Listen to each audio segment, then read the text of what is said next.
I mean, can you imagine? Literally stepped off a plane and we tried to tell the Mexicans that we wanted to create and make guacamole for the UK.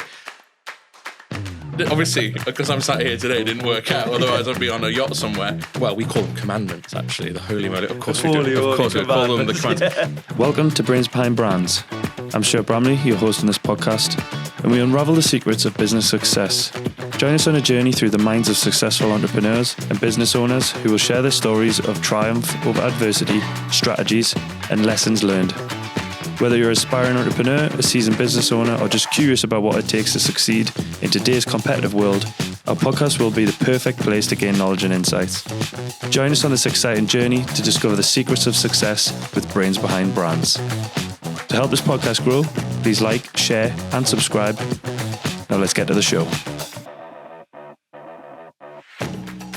Gareth, thank you very much for coming on Brains Behind Brands. I've followed your journey for a while. I've spoke to you a few times. That's terrifying. It's been amazing to kind of watch you grow. So before we get into the brand, and hear about Holy Moly Dips, I would love to kind of find out about your personal story. Yeah. So, where did it all start for you? So first of all, thank you for having me. It's a real pleasure to be here, and look forward to having a good chat with you this afternoon. So I'm a Yorkshire lad. I'm from Sheffield, and me and my co-founder were best mates at school. So went to the same secondary school. Oh, wow. We then went to the same university, which was Aston Business School in Birmingham. We then genuinely, and probably, I'm sure it's 20 odd years have passed now, we both went to work for BT. So right. Tom is a marketing genius, brilliant visual, creative person. Yeah. He's absolutely rubbish with numbers. So I did his maths entry exam. Right, okay. And in return, he told me what was involved in the kind of day that you go along, the graduate assessment day. Yeah. So we kind of cheated's a strong word, but we helped each other out to get into that graduate job. So yeah, both from Sheffield, met 25 years ago. I would say we're pretty working class guys. Yeah. I'm from a big family. I'm one of 5 kids, the eldest of 5. Wow. Genuinely, up until we created Holy Moly, I'd say we had no knowledge of the food industry. Yeah. And some would argue that hasn't improved since then.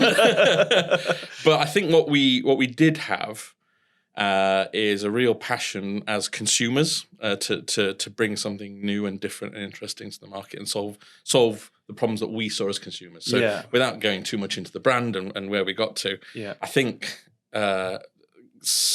with anything, if you set off on a journey and approach it as a consumer, and try and fix the stuff that's, can I say, pissed you off? You can say that. I think that's a great place to start. So yeah, that's a bit about me. No, that's interesting. So was there influences when you were younger that made you want to go into business? Because obviously as an entrepreneur and a co-founder of a fantastic business, was it a case of you always knew that's the route you wanted to go in, or business was something which really kind of excited you in a way? Or interestingly enough, and there's been some interesting debates in the last couple of days, and I don't know if you've seen the surreal and the grosser stuff that's going on about founders' backgrounds, and no is the answer. To be honest, I was the first person in my family to go to university, so actually to get a good career was kind of what my parents and that wasn't even, to be honest, there was no expectation, no pressure on me. Yeah, but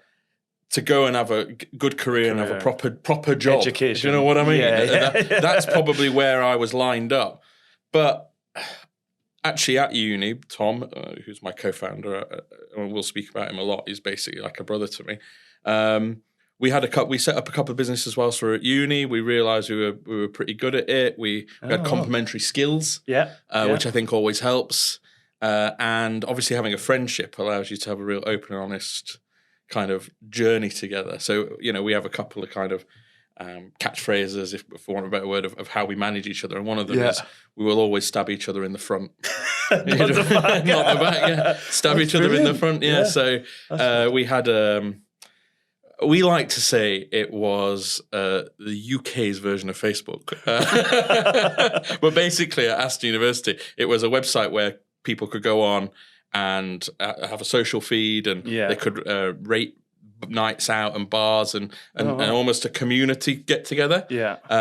So yes, we were just behind Mark Zuckerberg on that one, and didn't, obviously, because I'm sat here today, it didn't work out. Otherwise, I'd be on a yacht somewhere. Beat you to it. And then we had an events business, so we'd always had a zeal for entrepreneurship and just sniffing out opportunities.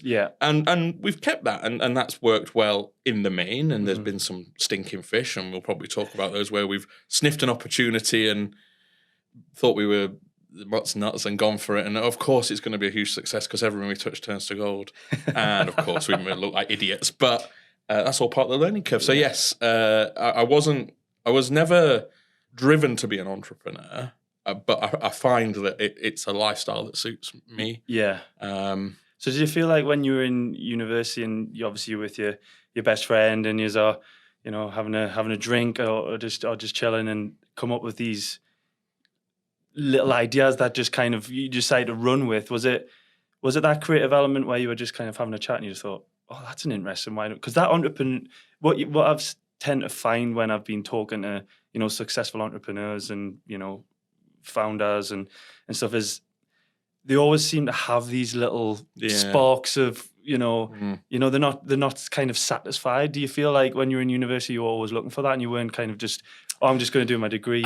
You just found these little pockets. Absolutely, and that's the story behind Holy Moly actually as well. And you mentioned a very key word there, which was drink. that always helps. Not the can of water, not one of those. Great product. Should sponsor this podcast. Because what does that do? It desensitizes you. It does allow you to perhaps think about things in a slightly different way. So we'll probably come on to where Holy Moly came from, which was a drunken argument actually about coriander, believe it or not. But we've done it. And just quickly, before we dive back into the show, I just want to take a moment to talk about something crucial for any brand looking to grow in today's digital landscape. This series is sponsored by MIRA Marketing, a specialist marketing agency that's changing the game for brands around the world.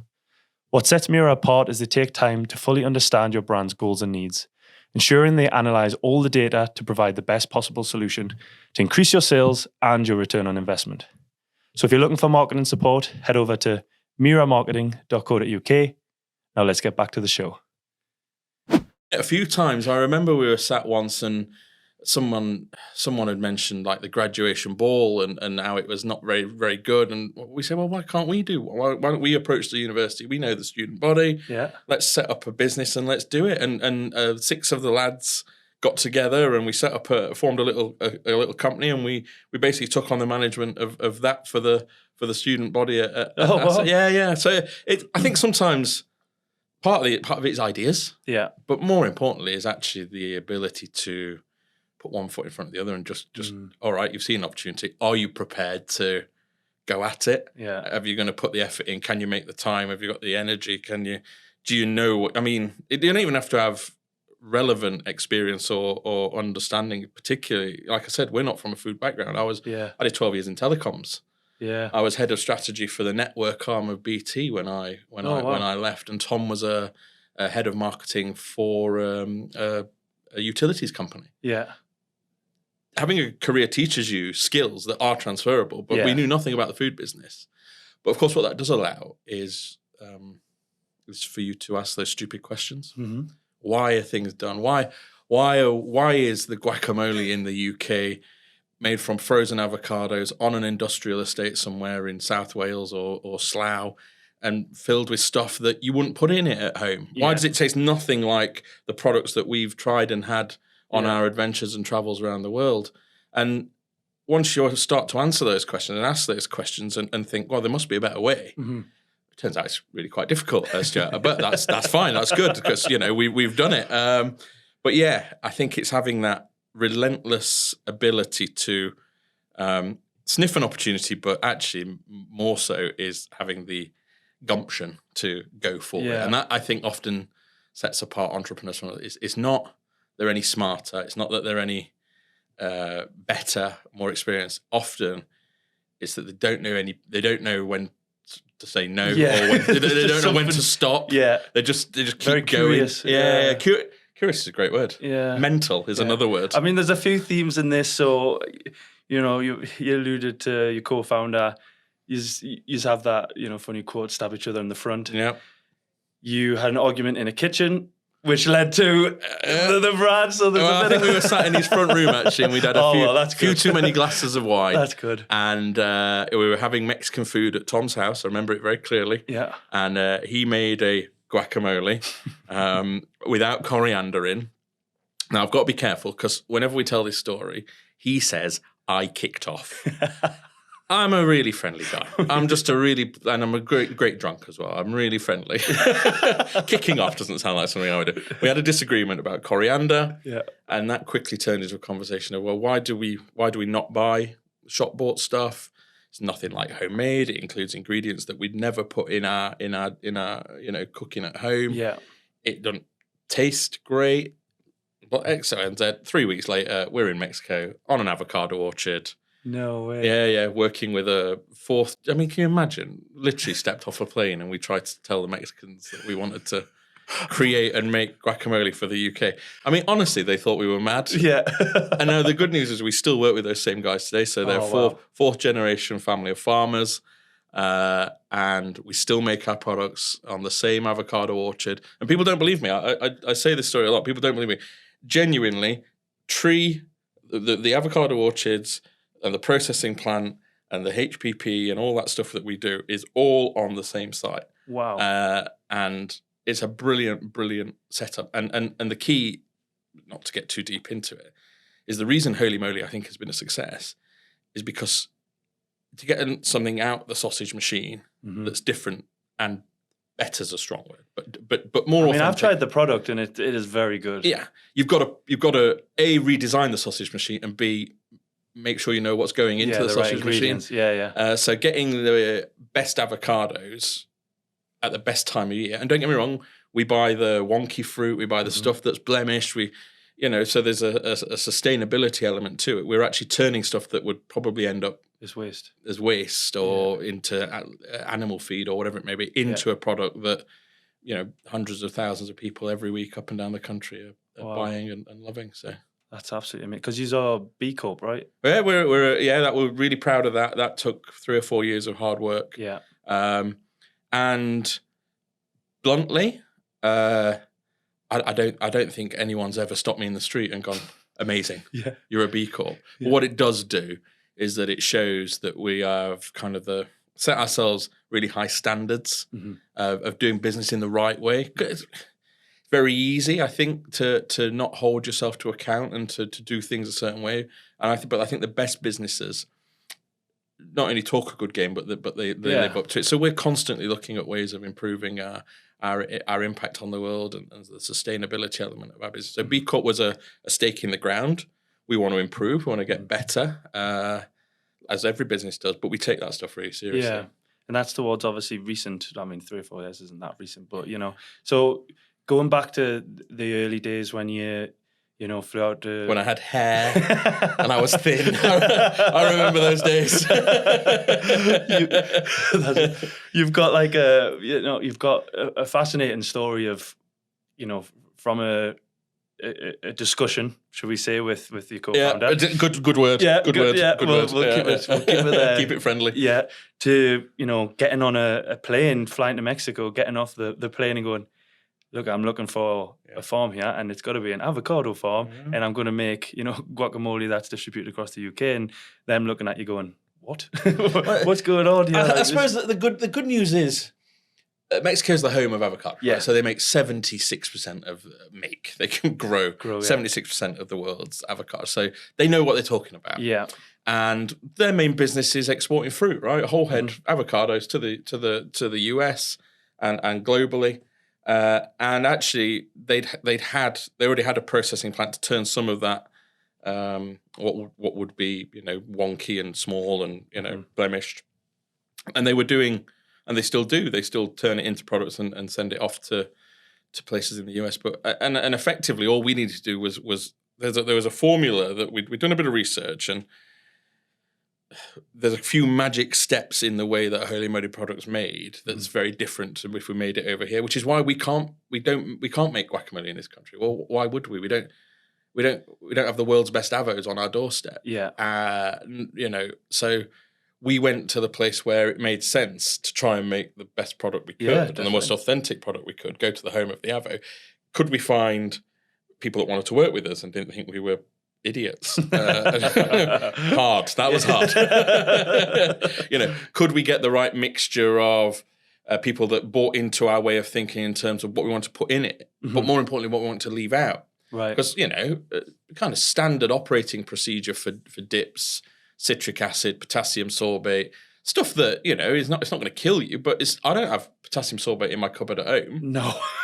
And we have that debate quite regularly about kind of the standards we set ourselves. So even things now that are becoming quite proficient, like xanthan gum, totally natural product. It's a byproduct of a process, a bacterial process actually, but it's now becoming prominent in baking and vegan cooking and all that stuff. So do we put xanthan gum in our products? No, we don't, because we still try as much as possible to keep to natural and clean label. But that's these are the debates we have as a founding pair and as a business. Our ethos and our culture is around kind of naturalness, as good as homemade. Low processing. Ultra processed foods is a bit of a buzzword at the moment. Yeah, you're getting a lot of the way the world's moving. A lot of people are conscious of health at the moment, and what goes in products. Yeah. So we made a conscious decision. We wanted it to be clean deck, not full of additives and preservatives. And there's only certain ways you can actually make food on a mass level that meet those criteria. So you can pasteurize and heat treat. You can't cook avocados. I mean, can you imagine? You just can't. You can't. You can add potassium sorbate and citric acid and preservatives that will give you 14, 16 days shelf life. Or you can do what we do, which is a technology out there known as high pressure processing, which they use a lot in America to extend the shelf life of products. And basically, it's cold water pressure. Right. It's like sticking you at the bottom of the Mariana Trench, and you would just into nothing, right? So all the spoiling agents that occur naturally in any product are basically killed. So it's 100% food safe for E. coli, Listeria, Salmonella. We get really long shelf life. I remember when we first started with Waitrose, we had to artificially shorten our shelf life because people couldn't believe that there was a natural product that would have 45 days shelf life. So basically, we kind of did a bit of research, done a bit of Google is your best mate and all this stuff. How can you preserve food? Blah, blah, blah. Yeah. Found it, right, we need this, we need that. Can we find somewhere that ticks all those boxes? And there's about 3 places in the world that could. Yeah. And there's probably a few more now. There's probably 4 or 5, and we pretty much work with all of them. So wow. That's Well, if you start at the end with the product that you want, you can only go back up the sausage machine a certain way. Yeah. Like there is only certain ways you can do things. Now sometimes that's more expensive. Yeah. And therefore, when we started, we were a premium product in a category where we were frankly told not to bother. Yeah. Which is it's a whole separate conversation. I'm sure we'll come on to it. So we had to be a premium product. And actually our retailers in the main were looking for that to bring value back to a category that potentially needed some of that kind of value chain bringing back in, which, right time, right place. You've tried the products. Most people that try the products, we get very positive feedback and taste. Above all else, taste is the most important thing with this. Yeah. An argument, put all the pieces together, a set of kind of product. Well, we call them commandments, actually. The Holy Moly, of course we do. Of course we call them the commandments. Yeah. What our products have to be. Taste is king, natural, no additives or preservatives. We just set ourselves a yardstick and we test that. We test that regularly with new stuff and as we're developing new products. There was a time when we only made vegan products. Which is fine because guacamole is vegan. Yeah, I was going to say easy, easy to be righteous for the vegan. That's a marketing trend. When you make products that are vegan, and that's the point. That is a vegan product that is designed to be vegan and naturally made is vegan, and therefore. But then we went into aioli, for instance, garlic aioli and creamy dips. Now, creamy dips, as they have been for probably tens and decades, are normally made with cream. That's kind of clues in the title. But we ventured out and tried to create vegan creamy and had some success and some failure. And that's what I mean. Every so often we've got to test who we are as a brand. We didn't set out as a vegan brand. We just made really good products that happen to be vegan. Yeah. And we'll keep evolving over time. Yeah, and where we can, we'll continue to do that. Look, we're not going to start sticking bits of bacon in stuff. Do you know what I mean? Yeah. Like, that's not going to happen. But it's an interesting, with all of this, the kind of key trends that are going on around us. We've just got to make sure we face into them. Yeah, it's like the start of when your journey. You've got creative ideas. You've got this like entrepreneurial like spark where you're coming up with these businesses and why you should do things and where you should go to get them, and then you're going to continue to have them creative sparks throughout your whole journey because as entrepreneurs, good and bad, yeah, you just never satisfied. Good and bad, yeah, that's it. I can tell you some horror stories. If my board were here, they'd tell you the horror stories. They don't let me forget them, I can assure you. No, make sure you're well aware then. So, like, just for the listeners and people that are really interested in obviously your journey and no one then. Zero listeners on this podcast. No one is really interested. I'm sure you got loads of listeners. No one's really interested. So going to like the piece that they might take value from, I mean, they're going to take value from this whole conversation. I can just assure you of that. But the piece of, there had to be a thought which then led into some sort of strategy. Your background being strategy as well.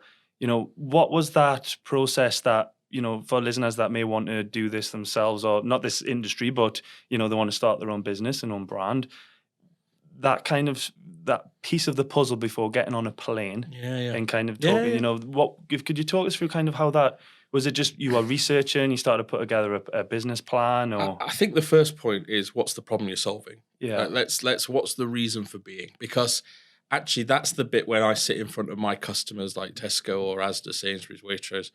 That's the bit they're interested in is does what I'm trying to do match up with what they're trying to do? And that can be a myriad of things. That could be commercial. That could be from a sustainability point of view. I think one of our strengths is that we really clearly understand what our role is for each of our customers. And it's different. It's not just put something on a shelf that sells. Yeah.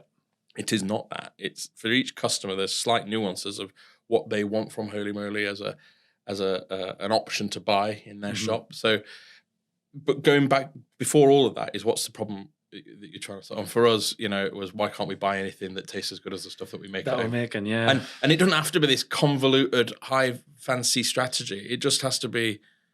I can't buy as a consumer who would buy something that tastes as good as what I can make in my own house. Yeah. Actually, again, luck, judgment, avocados are a pain in the ass to work with, if we're totally honest. You've got about 5 minutes of a window where they're absolutely perfect. They're either rock hard, black. So actually, guacamole, whilst, it's pretty prevalent. I think, I saw some research, quite a substantial number of people know what guacamole is now, which is excellent. Obviously, millions of people know what avocados are, but they also know that avocados genuinely are a pain in the ass. They're the most complained about fruit and veg in the supermarkets, which is great. You've got a solution like a smashed avo or whatever it may be. So what's the problem we're trying to solve? And kind of for us, it was about that you kind of authentic, natural, as good as homemade. And okay, right. And that's the starting point. Yeah. And can we get there? And a good question would have been, if we hadn't have got there, would we have still done it? And I don't think we would. I had a really successful career. I was quite happy doing what I was doing. Great team. Shout out to the OpenReach guys, if anyone ends up watching this. Tom was a successful marketing guy. Yeah. Was doing well in his career. So would we have made the leap if we hadn't have achieved that first aim, which was does what we've designed and created solve the problem that we wanted it to? Yeah. If the answer is yes, then all right. And there's still a question: do we want to go for it? Do we want to give up the expense accounts? Do we want to give up the team of people that we work with? Yeah. And for Holy Moly, the interesting thing was we did it part time, evening, weekends. It was a side hustle for 2 years. Mm-hmm. We got Ocado and Waitrose as our first customers, and we can talk about those experiences. Yeah, But it wasn't until we got Sainsbury's as well that it was clear it was just too big just to do part time. Wow. So it was 2 years after we started. Actually, we gave up our jobs. Really? Yeah. Oh, so it wasn't like no, it wasn't betting the house. Money No. Don't get me wrong. Like we had to borrow. Yeah, we had to borrow. We borrowed from our wife's credit cards. Friends and family. We had some really big supporters who hopefully one day will do really well out of it. And we're on that journey with them. Brilliant. And have been continually kind of helping us out. Yeah. But yeah, we. I suppose the bits of advice I like to give, because we get asked quite a lot, kind of what's it's fail fast, fail cheap. Right. Yeah. 9 out of 10 businesses fail in the first year. Mm-hmm. If you're better off knowing if you're going to be one of them. Yeah. Early on, yeah. And before you shove too much money into it. Yeah. So minimum viable product. So when we started, oh my God, if Tom was here, he would agree with me. Our first bit of brand work that we did. Can I tell this? Yes, I can tell the story. But Tom was a marketing. Tom was a marketing director, right? So had agencies that he worked with. Yeah. And I'm sure you won't mind me saying that they were pitching for a large piece of work with this corporate business of his that he was working with. Yeah. And basically, he kind of said, "Well, I've got this thing going on the side. If any of you want to help out." And we got quite a lot of free work, free brand design, basically, so they could try and win this huge corporate contract. Did any of them win it down the line? Yeah, I think they did. Yeah. I think they did. And anyway, the first designs we tried were, you've seen the brand now. We're very proud of where it is. It's still not perfect. It needs a bit of tweaking and messaging and stuff, but it's visually distinctive. Yeah. It's got a bit of personality. We like the stained glass kind of Mexicana stuff that's going on with it. It just feels like it fits for us. It's really, really smart. Yeah, it's clever how it's tied. I can assure you, if I could pick it up on my phone instantly and show you, you would laugh your head off, because it was, no disrespect to the designer that did it, I've got to be really careful. It was rubbish. Yeah. When we showed Waitrose, and they loved the product, and we showed, and they were like, "Oh, branding, yeah," and then it wasn't until we saw the first iteration of the brand as it is today that we were like, what have we been doing? Like we've been putting this brilliant product in this absolutely dog shit packaging. Yeah. And but it's just stuff like that. The iterative process of minimum viable product, fail fast, fail cheap. Don't bet your house. There's no honor in betting your house on stuff. Like, it takes a great deal of skill, work, luck, to get to your first year, to get to £1 million, incredibly difficult. You will know sooner than you probably would want to know whether something's going to work or not. Right. Don't be afraid. We're very afraid in this country of failure and it being a badge of dishonor. You've studied in America, and the attitude over there is just vastly different. Yeah.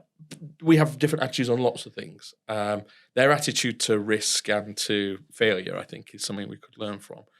But yeah, that was our first lesson. Fail fast, fail cheap. And we even, once we'd launched Holy Moly, we were Sainsbury's, probably turning over a couple of £1 million. We were still launching products fast and cheap. Yeah. Because it could sweep you under. Like if you put too much, we'll come on to our huge epic fails, but our overnight oats,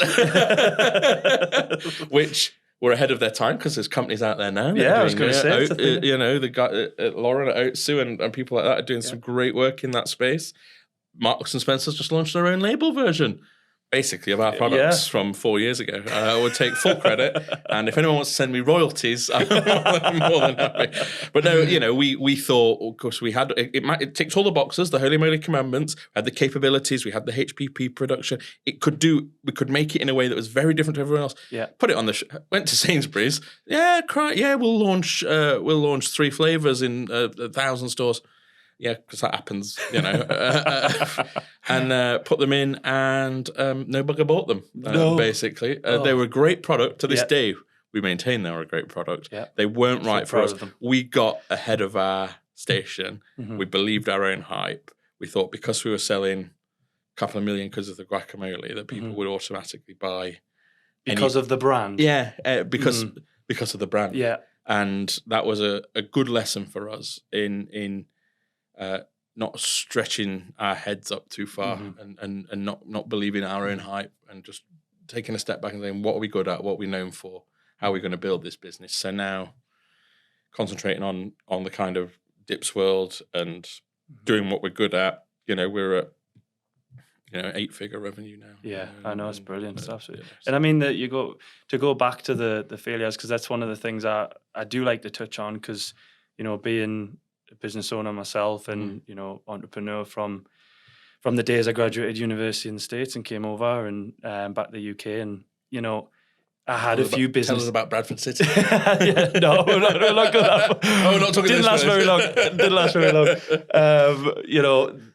After I tried to have a go at football, there was a few businesses that led to what we have today, MIRA Marketing and the media group and stuff like that, which ties into the podcast. And I think it's important for listeners to know, not necessarily, what were your failures, but, the lessons learned from your failures that have helped you then when you're kind of further down the line, when it's successful, to kind of look back and go, because I share the same very similar opinion of, failures to me are lessons. And if you don't have lessons towards, the success in the business, you'll not have all them little things that when you get to that point, you stop worrying about. So, for listeners and stuff like that, where would that fit within, the whole, the brand's successful now, but I've learned quite a lot of failures along the way. Was there many that you look back and go, I'm glad that happened because... yeah, genuinely. There's a couple of instances I will talk about. It's best not to reveal too much of your dirty linen in public. Yeah. But there different failures of different types give you different lessons. And it can be from very small things. I thought, oh, of course, I'm brilliant with people and everybody loves me, and therefore I'm going to answer all the customer complaints myself. As an example. Oh. Yeah.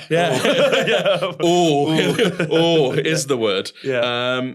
And so that's a very small example where I perhaps I had got above my station. Yeah. And now I have a team that we don't need it. We've got one person that does it, and they're very good at it. Yeah. And thankfully, it's not all that often.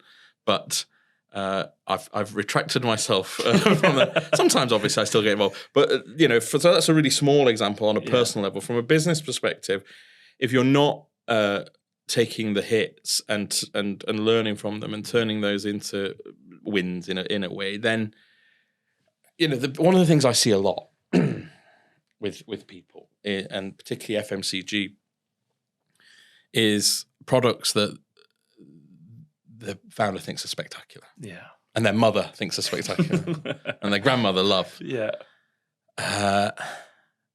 But the vast majority of people in this country won't either understand or whatever it may be. And I think sometimes we get we should be passionate. Passion is absolutely right.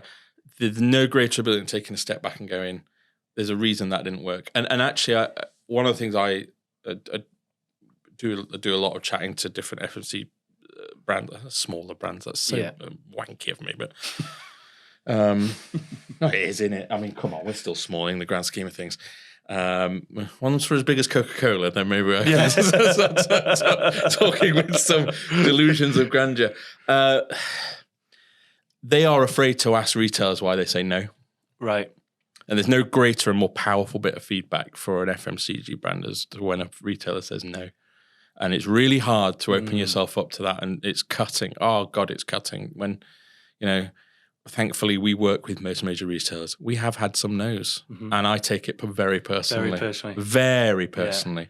I did have a question on that, mind, and it was sorry to interrupt. That's all right.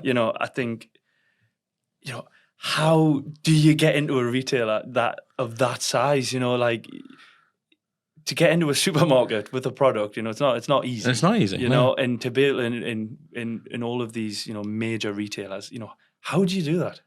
Can we come back to that? Yes. So let's. So first of all, people talk about loving feedback. Everyone.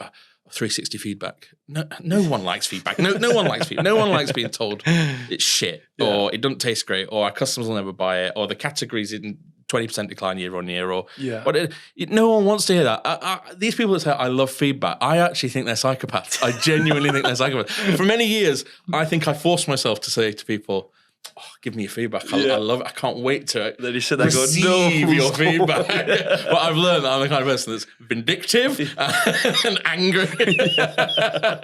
But it's critical that if you're getting no's, you've got to work out what the reason is, and you've got to work on that. So that's one thing. To talk about our kind of other failures and learnings is to understand where your blind spots are. So. Won't go into specifics, but basically we had a massive launch with a very well-known UK-wide restaurant group, all right? Kind of a whole a food service. And, of course, being a very successful, large chain, they wanted to make sure that the product did all the things that said on the tin. Allergens, we can't be killing anyone, I get it, right? It's got, so... weeks and weeks and weeks of technical spec sheets and technical visits and going out to the factories together and all culminated in this launch. So we had worked for 6 months on minutiae details. Chili, because chili is a thing that, where's the nearest source of peanut in this country? Yeah. You know what I mean? Like that's how, concerned about this stuff they are. Day one, boom, 500 restaurants, boom, sent the wrong product in. Yeah. Oh, yeah. Oh, dear. Not us, must admit, our co-packers. Okay. It was caught within about 1 minute of being in store. I think I've lost the camera. You've lost a camera. It's only you, don't worry.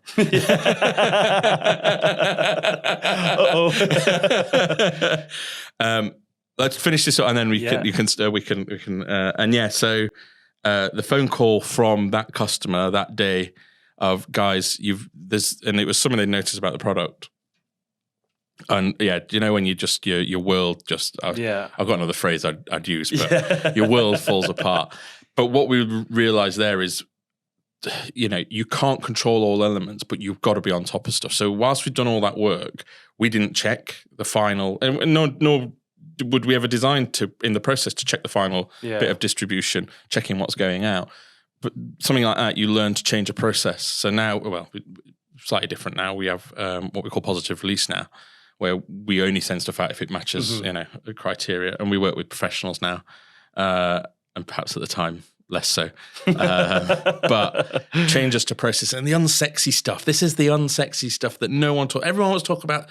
Selling into supermarkets, I want to talk about, but the building your business on a foundation of solid operational and technical proficiency is the way to go. It really, in my world, in this world, being able to get stuff, the right product, the right customer at the right time in the right place, it builds levels of trust and understanding, and we keep a really close eye on all that supply chain. So we've got some great people in the team who manage that for us. Because you only have to let a customer down a couple of times, I think, and then they start to question your ability. That's really interesting. Going into the question, from earlier, which a lot of listeners are probably really excited about, and I'm very, very interested in. You've got setting me up for a fail here. You've got a product. Yep. You've ventured into, right, we're going to sell it. Do you just knock on a door, or how do you get into these huge supermarkets?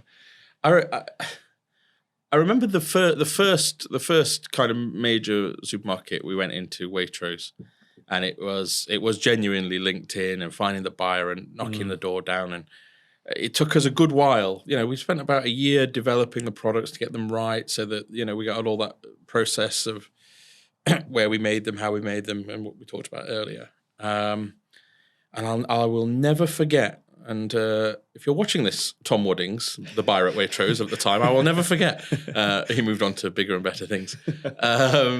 The final decision day, I remember me and Tom, my co-founder, went in there, and the room, I swear on my life, the room was about as big as this table. No. Cramped in there. He turned the heat up to about 40 degrees. It was hotter than this room.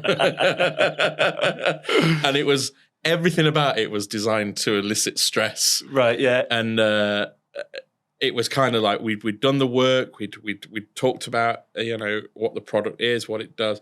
And there's some really broad, general questions, I think, that if you can answer them in a positive way, you've got a chance. But that negotiation was kind of we were two blokes with a polystyrene box of samples from Mexico wanting to go into Waitrose stores, and he gave us 74 stores then on the spot, and we kind of built from there. And now we're at 12,000 or whatever it is now. Yeah.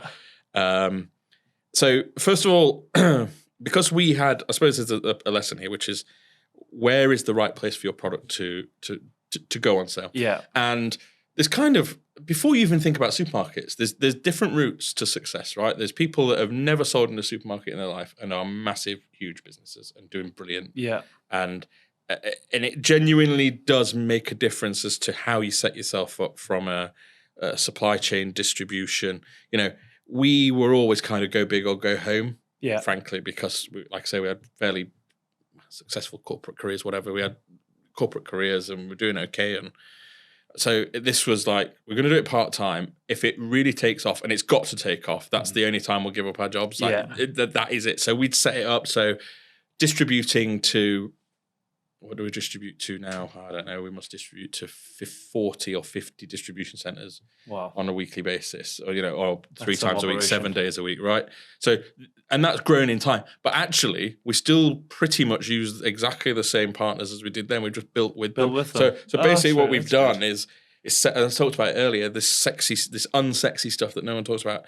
Are we set up to do what we want to do in terms of our strategy of how we want the channels we want? Yeah. Now, if we'd have set up to sell bags of guacamole into restaurants, the way we set up wouldn't have been correct. Yeah. Or if it was small, independent, artisanal grocers and small chains of 5 or less people, or 5 or less stores, and you can make a bloody good living out of that. Yeah. There's lots of companies out there that do. The way we set up wasn't right. We literally set our business up and aligned kind of how we operated to what we wanted the outcome to be. And I think when I think of the conversations, and it's still the same conversation today, so you know who we work with, right? We were at Tesco, Sainsbury's, Asda, Waitrose, Morrison's, Co-op. There's only like 3 we don't, right? Mm-hmm. And I'm trying. And even now I'm trying. Still kicking those down. So it's still the same 4 questions. And it does boil down to these 4 things that we always try and explain in a succinct way about. So first of all is, who the F are you, right? Yeah. Like when we Waitrose, we were two blokes, polystyrene box. We had to create credibility, I suppose is how I would describe it. Now, obviously, it's a little easier when we walk into a potential new customer. We just did a big launch with Costco. Yeah, they've seen it in the supermarkets.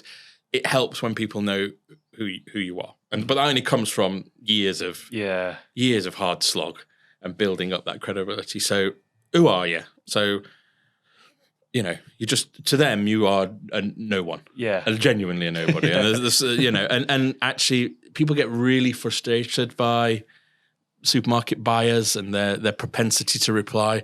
These guys, I've seen it from the other side, and I've got a few of them, thankfully, are friends now, and whoever moved on to other places and done other things, and we'd have laugh and have conversations about, God, you were annoying. You know what I mean? Like, you were just effing annoying. Like, I'm really sorry. And there's a balance, because tenacity is one thing, but I think tenaciousness has to be combined with smartness and cleverness. So what we would do is tie it to certain things. Like, you might not know, but it's National Avocado Day. I know we've not had any response, but it'd be great to talk to you about, or if there was a news story, that was always the best. If there was something in the news. Yeah.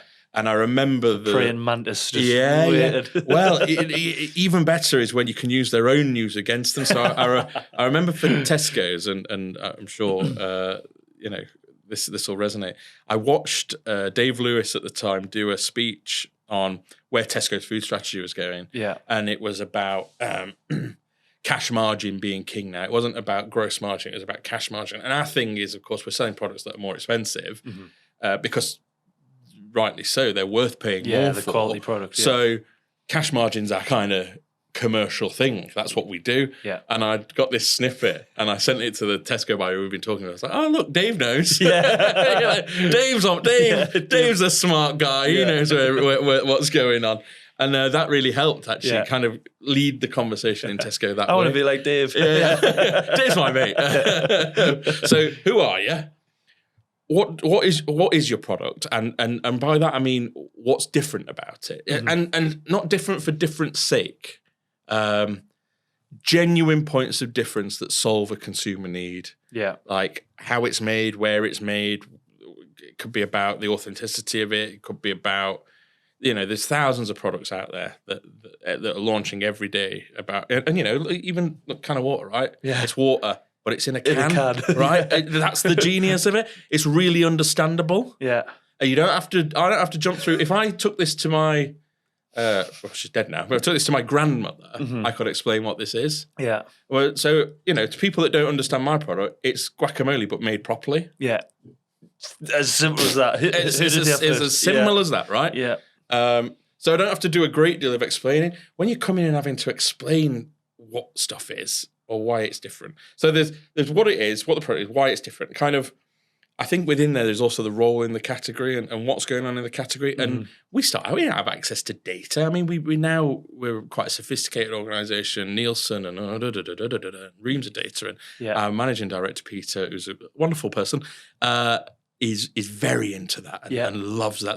That's his bread and butter. And I love that about him. I love that he can see patterns and trends and make things talk and sing. And I think that's brilliant. When we started, it was logic arguments. Like, we're a couple of consumers. Can we make logical arguments? Dips category is a race to the bottom, right? Yeah. It's own label dominated. Everyone's making the same stuff. Yeah. So how are you going to stand out for consumers? You need products that are interesting and different, not just in the way that they're made, but how they look. I know it sounds silly. A square pack, never been done before. Yeah. And now we are the square pack. That's what people say to me. Yeah. I get that all the time. They say, oh, Holy Moly. They don't remember the name. They remember it's in a square pack. Like a kind of a, what, about an inch deep and then in a 3 by 3 by 3 by 3. Yeah. And even that was we only chose that because that's what the factory made. Yeah, that was luck. Really? Yeah, it was luck. That wasn't judgment. There was no science behind that. Yeah. But how it looks, what it does for the category, all that stuff forms into that. So, who are you? What's the product? The big one. Will it sell? Right. The history of supermarket shelves is littered with fantastic products that no bugger bought. Do we know it's going to sell? No. And actually, this is a key thing.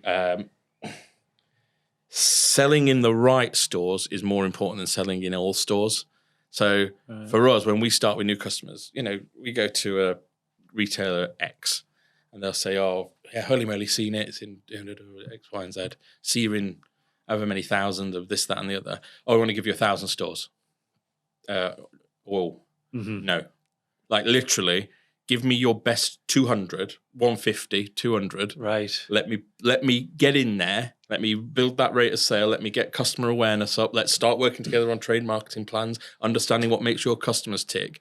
So, because all you're doing, if you go into 500 stores, is in 6 months' time, you're having a really shitty conversation about managing a tail and a rate of sale that's a third less than it needs to be because you've been dragged back by this lower end of the meteorite. That's really interesting. So if you can work, and some customers are better than others at segmentation, because we know who buys our products. Yeah. We know that if we get them in the right stores, you'll get repeat purchase, customers will stick with it. Great. If we go into 500 stores, we're not Coca-Cola. We're not miracle workers. People don't know the product. 200 of them will be rubbish performers.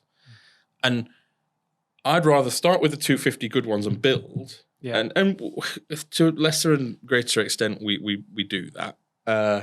Then I would never take all stores. I mean, if anyone ever offers you all stores, a piece of advice, don't take it. Because in 6 months' time, you are honestly going to be having a really crap conversation. That's really, really interesting from the strategy side, because you'd think like some of the listeners here on the podcast, if they were to be presented with an opportunity where they've come up with a product and they want to get it in the stores, they're probably going to think, right, I'm going to jump as much as I can because I really want to get the brand out. You see the shiny lights, don't you? Yeah. We've learned our mistakes on that. We've done that. Yeah. We talked about overnight oats. We'll talk about nut shakes next, right? So we had a range of vegan HPP milkshakes. They were, again, brilliant products, way too expensive.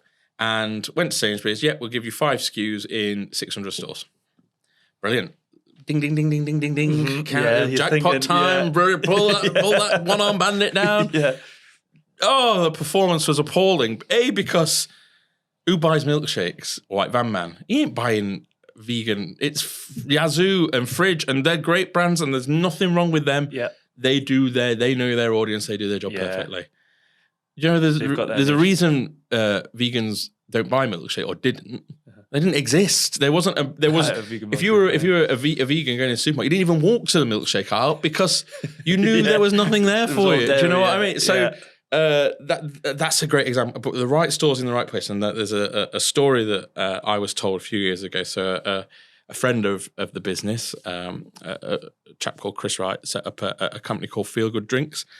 And he told me a story that kind of changed my life a few years ago, which he told us when he set Feel Good Drinks. He was in 38 of the pumpkin cafes, in the train stations, in the middle of those, and he was in 1,000 Tesco's.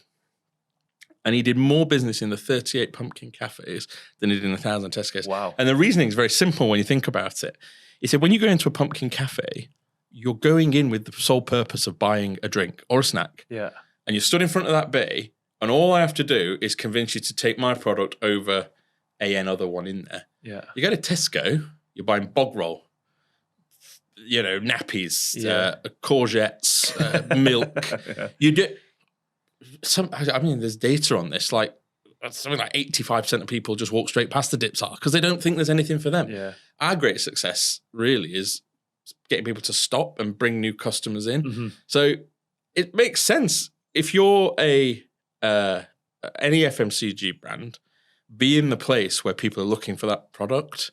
Now, we are an FMCG brand that is in the dip, and there's a kind of mass element to it, because the more you're in, the more people stop, the more people see it, and that's where the successes come from. There's no specialist dip stores out there, do you know what I mean? Yes. But there'll be products, and people listening to this with products where they're thinking retail, and they're probably thinking of the wrong type of retail. Yeah. And where, if I think about any kids product, whatever, jelly in a pouch, drink, children's milkshake, whatever it may be, you will make more money, guaranteed, if you can sign up to being in every kid's soft play in the UK than every single supermarket in the country. Genuinely. If you're in every single... Because when I go to the soft play, my kids badger the life out of me until I buy them something. Mm-hmm. When I go to Tesco, I ain't stopping and buying a thing. I'll get them a banana, or I don't know. So I'm trying to act like a really cool dad. It'll be a chocolate bar, bottle of Coke. They're 5. I know we stop and have an apple. But you know what I mean? Yeah. So being in the right product in the right place is so fundamentally important. And that feel good drink story taught me that, and I keep that in the back of my mind at all times, and that's why we generally will try and, even with the success we've had, is start with a really core group of kind of segmented stores. Yeah, because it's much easier in 6 months' time to be going and saying, okay, how do we build on this success than if we cut half your stores, you might succeed, you might not, and you don't know. Yeah. And that's the first thing I want to do is cut the tail and get your rate of sales. Because don't forget, your rate of sales is an average. Yeah. Cut half your tail. If you cut from 50% down, you basically double your rate of sale. Yeah. That's Easy. really interesting. I didn't think about that. There you are. Yeah, And so, will it sell? Okay, I haven't got to quote. Part 4 is, can you do it? And can you do it is about, are you geared up in the right way, as we spoke previously, to deliver to, what are we now? 700 Tesco's 7 days a week. Wow. Can you do it? Can I physically trust you, look you in the eye, sign you up for a range review, get 3 products in? Can I physically trust that you can do it? Because it won't be you. You're not going to be delivering those, Stuart. It's going to be your delivery partner. Who do you work with?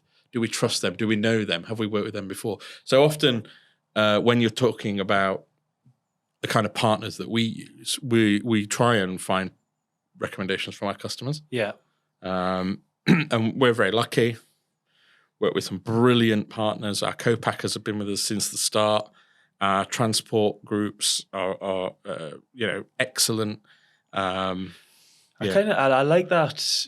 You know, you've remembered the people that have helped you along the way, and you've actually grown success together. Yeah, I think that's because there is probably a lot of businesses out there that get to a certain point and go, right, we're at this size now. You're not doing it, 1, cheap enough for us, or 2, is efficient enough. You're actually sticking with the same people and going, right, how do we do this together? Yeah, how do we make this better? The right partners will help you through that process. So I can name check a few because they're great businesses. So John Davison, who runs a company, now self-named, after a recent rebrand that we disagreed about. If you're watching, John, we used to be a company called Chiltern Distribution, and they do our co-packing and rework. And we've been with John since the start. And it's a real partnership of how do we make this operation as efficient as possible? How do we make sure we're getting the right stuff in the right places? We add complexity. We're bringing new products all the time to him, different formats. He doesn't throw his toys out the pram. He goes, right, let's work through it. Yeah. There's things like automation of processes that he works with us on. And it's just a pleasure to work with. The fact he takes me to the Six Nations every year has nothing to do with it, with my decision making. But I look forward to seeing him at the Ireland game. Yeah. But no, it's so true. And I suppose we could be harder headed about it if I'm being really brutal with ourselves. We're quite nice. Well, you might not think so. Your audience might think we're quite nice guys. And the adage of nice guys finish last. Actually, I think if you're good to work with, people want to do business with you, and we want to do business with people that we trust. And how do you build trust? You build trust by actually forming proper relationships with people. And if you're not trustworthy because your head's constantly turned by something that's a penny cheaper over there, that's no good for man and the beast. And in the long term, you'll be found out. So we're proud of the fact we work with the same, avocado orchards that we did. We've added more. We've got 3 sites now in Mexico. We've got a site in Colombia. There's a site coming on board in Peru. So we will always look to continue to grow the business and add capacity. And there's part seasonality and stuff in there as well. But touch wood, we've managed to find like-minded people and relationships that have kind of helped us grow. So did you say that's helped contribute towards the success? It's been able to. We couldn't do it without them. I mean, at the end of the day, these guys make our products, and it's amazing. We couldn't do it without. I think that's actually an amazing thing to sit and listen to. There's probably a lot of people out there that maybe had a successful, business or has currently have, and they're going, well, it's all about us. We did it. It's on us. But you're actually recognizing how much of an impact these people have had, And which is amazing, and really. the team, right? Yeah. Let's be blunt about it. Yeah. When it started, it was just Tom and I, and probably working, as I said, working with just Waitrose and Ocado. It was possible to manage it.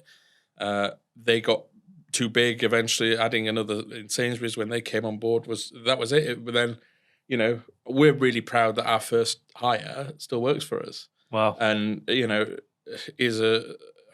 I'm not going to give him a big shit because they will listen to this.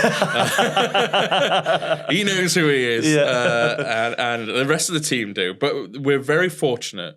We have a great team of people that are better at their jobs than me and Tom were. We've got that entrepreneurial spirit and drive, but you've got to bring in people into the business that are better at what they do. So we've got a head of sales. No, it's interesting. I used to say no one can sell our product as good as us. And from a passion perspective, I think that's still true, and thinking on your feet and all that stuff. But our head of sales is a genuinely great guy who understands customer requirements. We go in and we're talking about us, and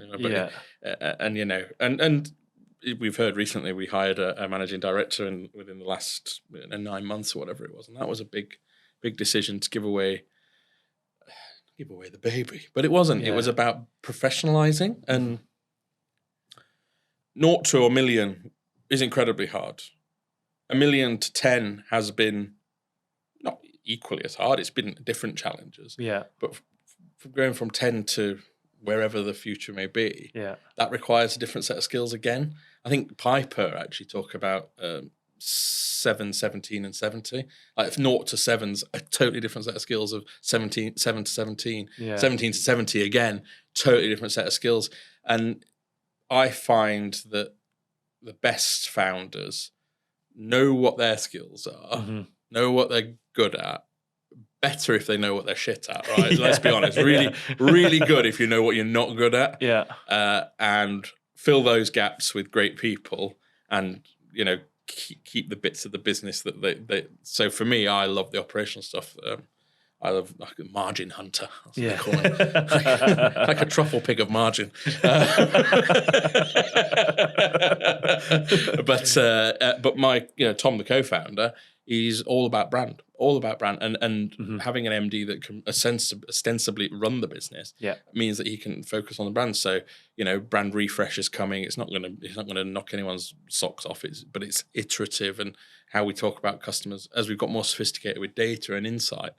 And so it's a great business, and the best thing about it, it doesn't feel like work. Yeah, it doesn't feel like work. It doesn't feel like work. And the day it feels like work, I think, is the day I'll know that that's it. I'm done. Wow.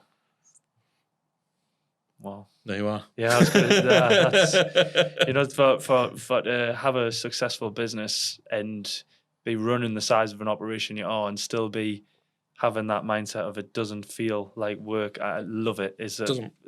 It's not even, and I'm not blowing smoke at your ass. Yeah. I mean, my team may argue I don't do any work. Perhaps that's why it doesn't feel like work. Yeah. But I get to spend my days with a team of people who I know are committed to the success of this business because they believe in it. They believe in what we're trying to do. They believe in that mission.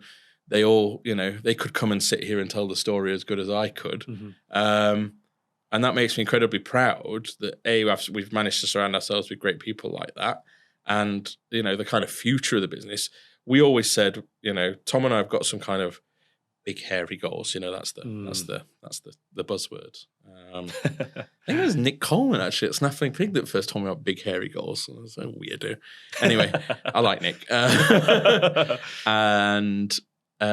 We've got in our minds, and actually we told the team about where we want to get to as a business and a brand. But one of the key facets for us is we want a brand that has a set of people that have grown with it.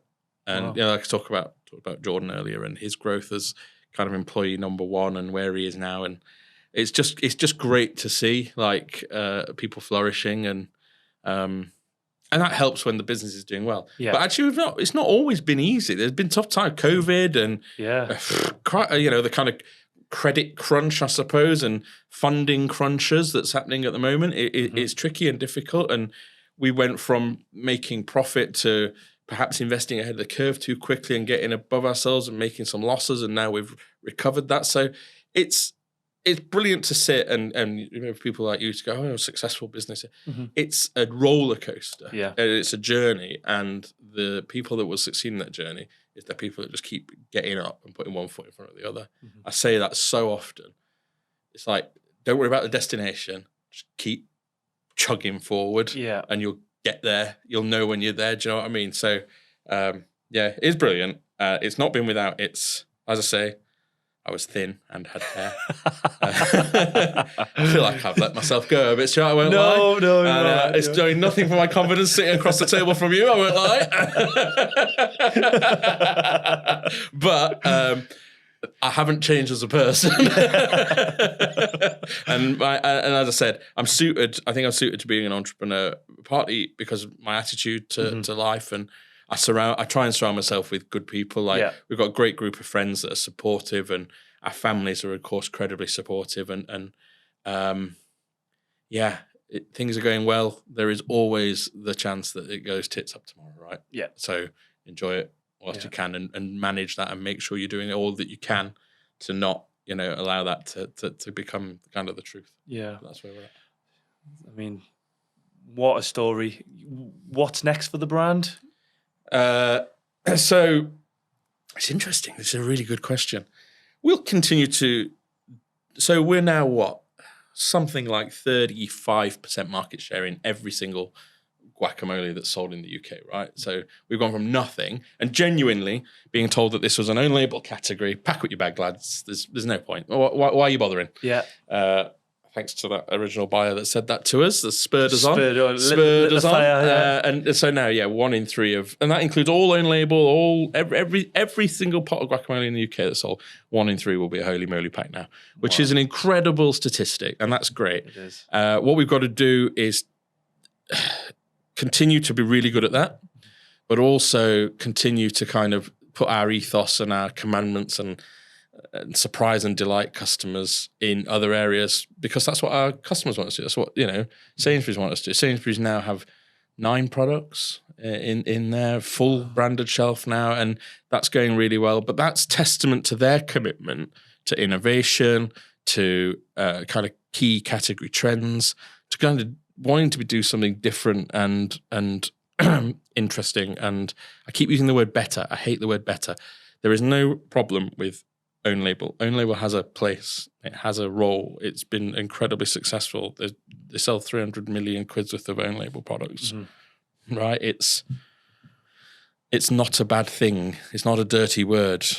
It's not, because it has a role. What we've got to do is provide an option, and not get above ourselves, and continue to do what we're doing. But there's some new stuff coming out in the autumn that I can't talk about. But exciting. You'll see it. So you'll see it. It's get the calendars marked. a slight move away from our heartland, but same principles. So quality ingredients, made in the right place, all natural. We'll use that bit of technology again to extend the shelf life and make sure it's a safe food product, and bring what I would call a kind of bit of pizzazz to meal times, but I'm not going to say anymore. Ooh. Yeah, just a little teaser there for you. Very, very, very exciting. Well, Gareth, thank you. We've ran good hour, which is amazing. The story's been absolutely fantastic. Many more hours to come, so don't worry. I was going to say, thank you so much for coming on. Thank you for having me. The show, and Holy Moly Dips, wish it the best of success, and I'm sure it'll just keep going and going. If not, I'll be coming for a job. So. Well, thank you very much. Mate. Thanks very much. Thanks. Have a good time. You too. Thanks now.